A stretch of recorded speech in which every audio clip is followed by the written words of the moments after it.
One horizontal line mga idol, tapos nag-auto shutdown. Palit na tayo ng vertical IC, bloated capacitor, one line pa din siya. May supply naman siya sa vertical, pero nag-auto shut off pa rin. Tapos yung supply na 12 volts dito bagsak. Ayun o, 9 volts lang. Kaya malamang konektado yun dito. Pag trace ko ng 12 volts, pumunta siya dito, tsaka sa transistor na to, bumabagsak yung supply niya. Ayun o, 1.9 volts lang. Basta nag-oscillate 1.9 volts. Na-check ko na din dito lahat, yung mga transistor, diode, Zener diode, transistor, diode dito hanggang sa pumunta rito yung supply niyan. Shorted yung linya niyan eh.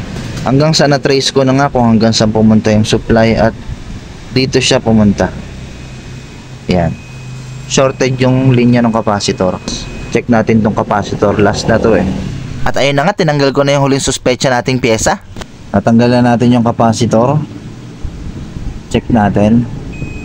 At ayun, siya nga yung dahilan kung bakit nagpumababa yung supply. At ayun na nga, pinalitan na natin yung shorted na capacitor. Sinare ko nga pala tong video na to kasi bihira yung ganyang trouble para makatulong sa mga co-technician natin. At ayun, okay na siya.